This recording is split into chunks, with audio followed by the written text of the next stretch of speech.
Evet arkadaşlar, sözüm yarı kalmıştı. Çok özür dilerim. Küçücük de olsa borakslı su eklemeliyiz. Ve boya. Başka bir boya olabilir bu.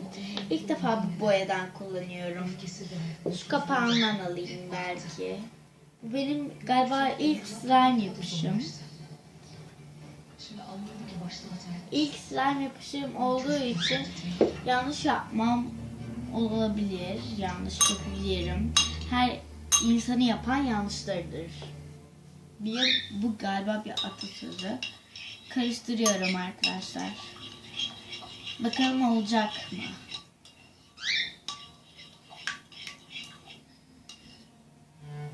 Arkadaşlar galiba slime'ımız olmadı. Çok üzücü bir haber. Galiba bu sefer de borakslı suyumuzu abarttım.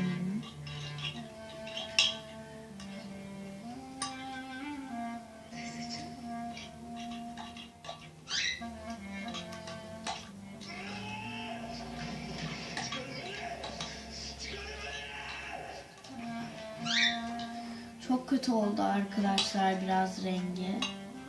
Biraz daha koyu yapmam lazım o zaman.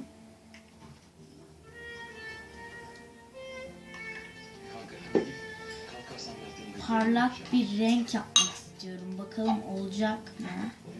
Bunu hep beraber görelim. Galiba en son renk bu.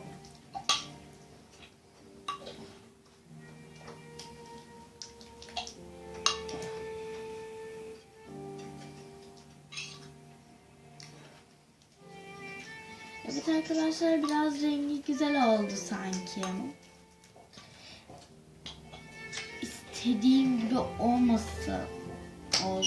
olmasa bile biraz güzel oldu. Biraz boraks su atalım o zaman.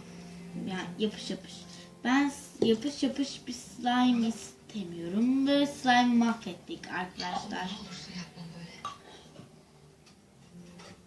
Slime'ın yarısını mahvettik. Ve o yüzden üzülüyorum. Birazını o yüzden boraksız suya geri atıyorum. Ve geri koyuyorum slime'ımızı.